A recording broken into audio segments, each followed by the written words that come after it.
Centrifugal divergent force and motion vectors that actually show the magnetic and dielectric field. And this is the reason why we see lines, where you see constructive and destructive interference is perfectly toroidal or donut shaped. And of course the negative image of a donut shape is, of course, a hyperboloid or an hourglass shape. So if you actually take the negative image of this, you will see the dielectric. Now this is a really weak magnet. I'll show you a really powerful magnet here in a second. I'll show you how much more sensitive this structure, this new super sensitive supercell is.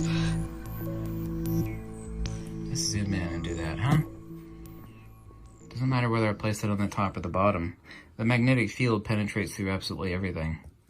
Absolutely everything. But let's place it underneath the supercell here. Here you go. Focus. There we go. Now let's zoom in a little bit here. Of course, the way the contrast, you can actually see rings along the, looks like an owl's face, doesn't it?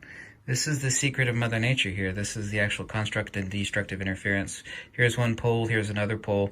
But a magnet doesn't actually have poles. What it has is the inverse of counter space, which is specifically force and motion.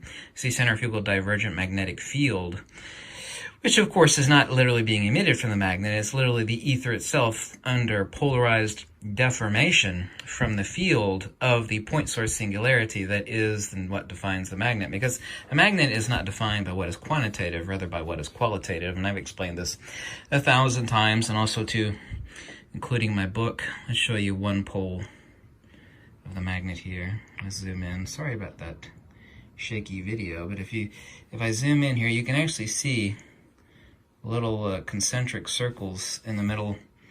Now you notice how small the black spot is? Of course, where it's black is the dielectric. This is constructive and destructive interference between the magnetic and the dielectric. This is literally the lotus blossom. It kind of looks like a lotus blossom, doesn't it? But specifically, from up above, it looks like a dream catcher. It's a hypertoroidal pattern of constructive and destructive interference. So literally the interplay between magnetic and dielectric, because magnetism is the dielectric field. Let me give you the perfect analogy, and this is destructive to the supercell. Use this really powerful N60 Gauss magnet. People don't understand that actually a more powerful magnet actually has a smaller spatial magnetic field. The reason being, and the only kind of good analogy I could come up with